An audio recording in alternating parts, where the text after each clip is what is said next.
When I think about training for women, one, it's not also that different than good training for men. And people also hate when I say that, but it's like, we're just pinkifying fitness for women nowadays. We're selling them heavy weights and high protein. And I'm like, how is that any different than what men are selling to other men? We're just making it sound more hormone friendly and sexy.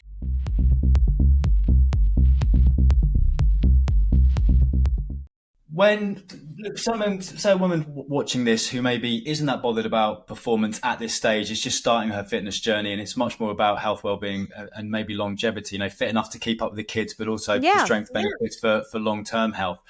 What would a typical training week look like in terms of number of strength sessions, cardio work, plyometrics, other work? Could you give us an overview of what a typical week should look like? And as a follow-up question, how much would the prescription you give change for a 20-year-old woman versus a 40-year-old perimenopausal woman? Are there significant changes in that training regime? Yeah. So before I kind of go into the description of the training regime, I'll answer that last question first before I go into it, because I think it will make more sense. And so, there's a lot of trends right now about peri and post-menopausal training, and it's been fantastically sold as this magnificently totally different.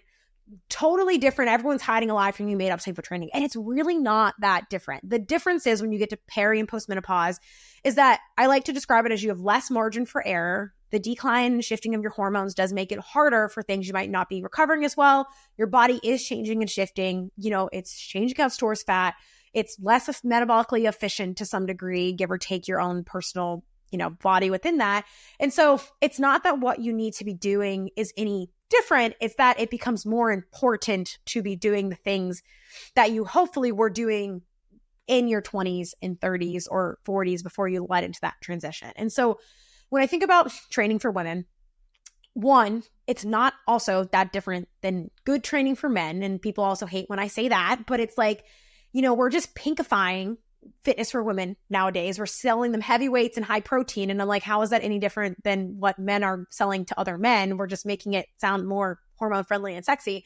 And so when I think about training for women, we want to build muscle. We want to build as much muscle as we can, while we can, when we can, no matter when we're starting, whether that's at 20 or that is at 40 or 50 years old. You want to build, maintain, or preserve muscle at any point in time. So a mix of hypertrophy work mixed with strength training, because we also want to use strength training. We want to maintain strength, power output, physical capacity.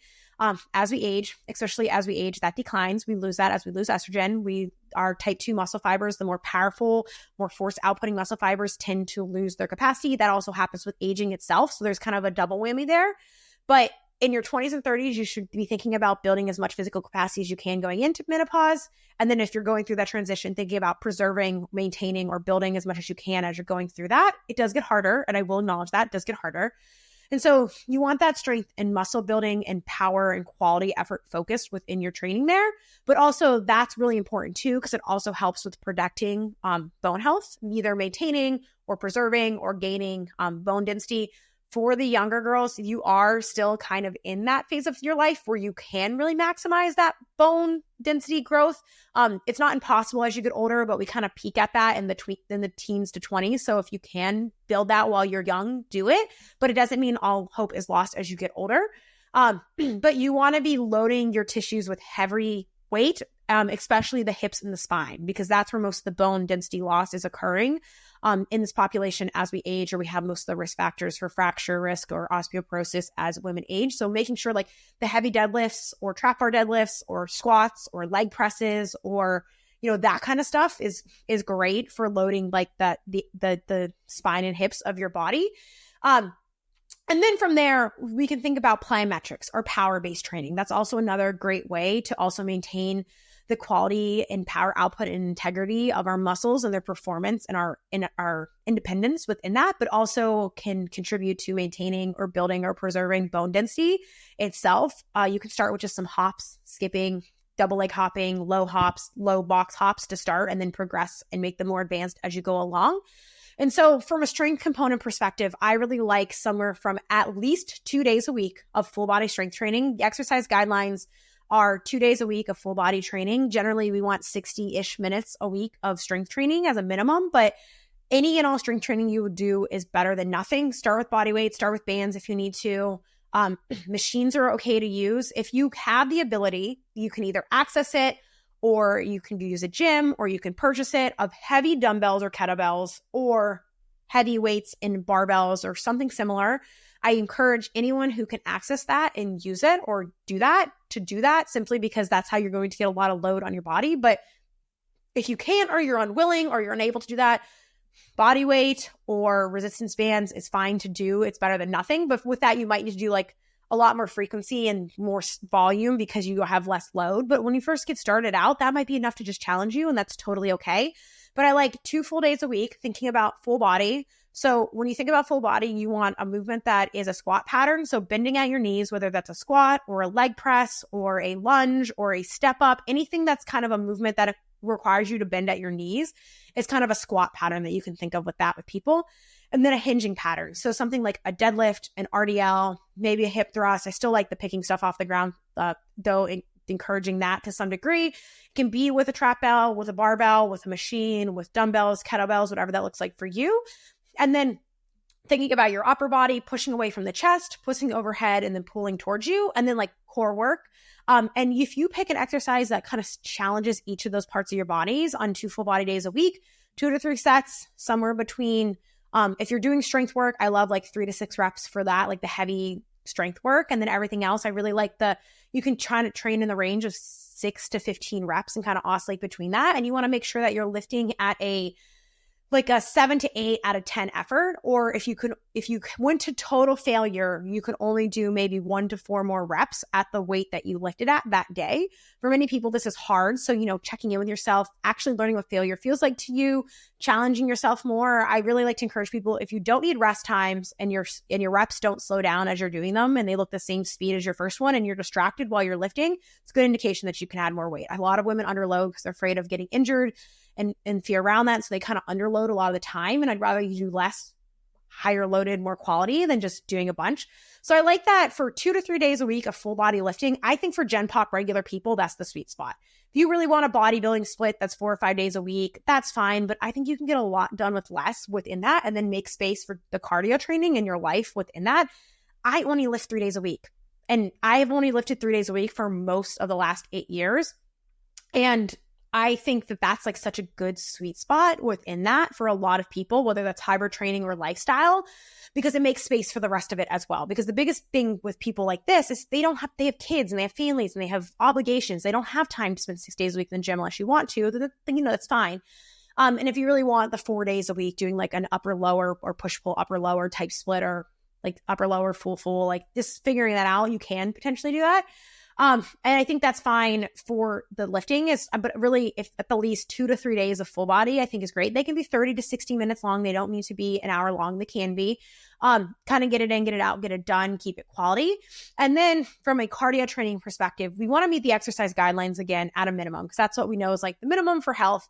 And so that's 150 minutes of moderate to vigorous intensity activity, or 75 minutes of very vigorous physical activity. And so that can range for some people. Some people walking is enough. Some people it isn't. That's a big controversial thing right now. If walking is enough to stimulate you to do cardio, then do it. But the goal long term should be that like a casual walk shouldn't be enough to like get your heart rate to above that point in time. But you want your heart rate to be at least 50 to 60% of your max heart rate, which a really quick, easy estimate for math for people. It's not perfect, but it's a little bit easy for most people. It's 220 minus your age, give or take 10 beats per minute. It can range for you, but that can be a good starting point of you saying, well, is my heart rate half of this at least when I'm doing my training? And that's kind of just a really loose, easy way to gauge. People are always like, why don't you use heart rate reserve? And I was like, the average person doesn't even want to understand how to calculate heart rate reserve. It's just easier to do this and then say it's not perfect. And if you have performance goals, we can figure out your true heart rate max. But for the lay person, it's probably close enough that if you're getting to 50% of that effort. So if you're 30 years old, 220 minus your age is 190. If you're getting to 50% of that at least in your training, then okay, that's probably enough for that, for moderate to vigorous or whatever that is in your training, or the higher intensity stuff of 75 minutes. So I think it's great to divide this across the week. Getting in, I think we should get in a little bit of like either a walk or cardio most days of the week is probably good, just simply because to get that in. So 20 to 30 minutes at a time can be great, whether that's like a shorter HIIT session that is maybe that 15-minute range, or, if it's a longer, easier session, 20 to 30 minutes is great, but it can be distributed out across your day in as small chunks as needed. It's all about getting it in and meeting yourself where you're at and then building from there. So that's kind of the minimum of where we want to at least be. And then from there we can build. And so if you're kind of thinking about the minimum to moderate range of that, that's probably another 3 days a week, maybe 2 30-minute days and 1 60-minute day. Maybe that's like 2 to 3 20, 30-minute sessions during the week, 1 longer session on the weekend. And it doesn't have to always be formal training. Go on a hike on the weekend with your kids or your family or your dog. Like, you can, go play, run around in the backyard with your dog or your kids, or, go play pickup sports with your friends or your peers or things like that. Like, it doesn't have to be just milling away on something. But I do like thinking about if you're just going to do traditional gym-based fitness, 1, maybe 2 days of like higher intensity stuff, and then the rest being lower to easy or intensity stuff, whether that's walking to zone 2 or like even gardening or passive activity, like things like that. Can sometimes count and contribute to that. So just being active as often as you can. And then, across the day, taking walk breaks, taking sitting breaks, aiming for 7,000 to 8,000 steps per day. If you can hit that, is great. 10,000 doesn't have to be, more doesn't hurt, but that's a good place for just like thinking about breaking up your steps often is really underappreciated. Don't sit all day long. Try to be more generally active as you can. And especially if you don't have big performance goals, you're not pushing yourself to your max all the time. People, don't worry about like how active you are. Be as active as you can. Like, don't worry about like, well, someone on the internet said that I need 3 rest days a week. Well, you probably need to be generally active most days of the week. And some days are a more specific exercise day. And some days are more of a, hey, I'm just like passive exercise type day kind of thing, right? And so I think people fearmonger people a lot of thinking that they're overdoing it. And if you're just like reaching the exercise guidelines and doing like a couple days of lifting and a couple bouts of cardio a week, you're probably not overdoing it. If you're not perfectly in zone 2, you're not going to die. Just try to get in some sort of training, a little bit of easy stuff, a little bit of harder stuff. So, an ideal week would be like 2 to 3 full body lifts, adding in some jumping, hopping, plyometrics on like 1 to 2 maybe of those days per week, building that up over time. That can be part of your lift. And then adding in maybe 3 days of some sort of formal or informal cardio per week, maybe 2 shorter days, 20 to 30 minutes long, 1 longer day, or you could do more short if you want to spread it out across the week like that, and just trying to hit those minimums. I think that's a great spot for most people where they're at to kind of get a lot of things they want to do. And then, people like to do yoga or Pilates or group fitness or other things, like get the strength in and then figure out the intensity of the other things you're doing. But maybe you're just switching that in for some of your general activity. And that's fine to do too. When I don't list those things, people are like, well, I love to do all these other things too. And I'm like, that's great, do them. But like that contributes to your general overall activity.